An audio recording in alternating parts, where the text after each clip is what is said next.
விபத்தில் 42க்கும் மேற்பட்டோர் காயமடைந்த நிலையில் நுவரெலியா மாவட்ட பொது வைத்தியசாலையில் அனுமதிக்கப்பட்டுள்ளதாக தெரிவிக்கப்படுகிறது. குறித்த சம்பவம் இன்று அதிகாலை நுவரெலியா கண்டி வீதியில் லபுக்களை பகுதியில் இடம்பெற்றுள்ளது. இந்த விபத்து காரணமாக நுவரெலியா கண்டி பிரதான வீதியில் போக்குவரத்து முற்றாக பாதிக்கப்பட்டுள்ளது.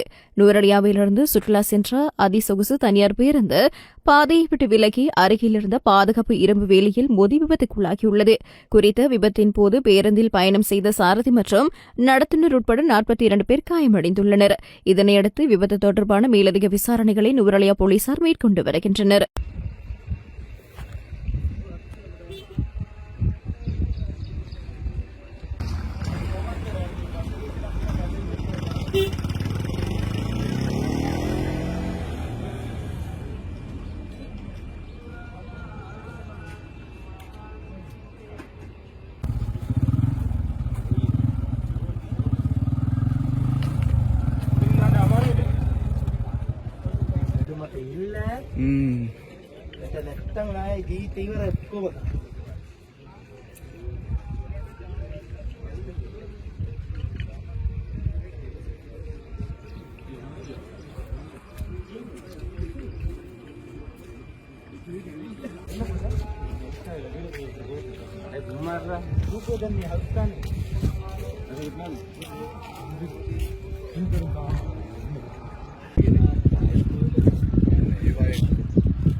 சைக்கிளில் சென்று கொண்டிருக்கும் இவர்